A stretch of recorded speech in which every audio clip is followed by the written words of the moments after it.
ভাইয়া এই নেন আপনাদের ভাত। আর যদি কিছু লাগে আমাকে বলেন, আমি সাইডে আছি। আচ্ছা ভাই, ঠিক আছে, কোনো কিছু লাগলে আপনাকে ডাক দিব নে। ভাইয়া, তুমি না আমাকে বলছিলে মুরগির মাংস দিয়ে ভাত খাওয়াইবা? তুমি মুরগির মাংস দিয়ে ভাত অর্ডার না করে কেন ভাজি দিয়ে অর্ডার করছো?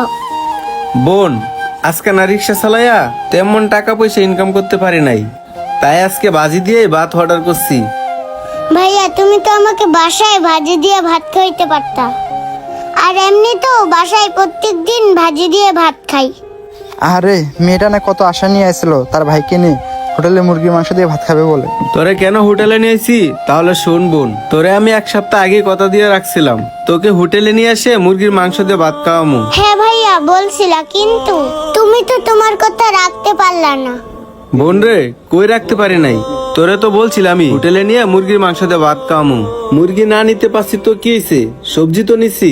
হইছে ভাইয়া, থাক। তোমাকে আর আমাকে মিথ্যে সান্ত্বনা দেওয়ার দরকার নেই। যে বোন, তোকে আমি হোটেলে নিয়ে গিয়ে মুরগির মাংস দিয়ে ভাত খাওয়াবো। লক্ষ্মী বোন না আমার, তুই রাগ করিস না। দেখিস একদিন তোরা আমি হোটেলে আইনে আর টিকি মুরগির মাংস দিয়ে ভাত খাওয়ামু। থাক ভাইয়া, এভাবে মিথ্যে আশ্বাস দিয়ে আর লক্ষ্মী বোন ডাকতে হবে না।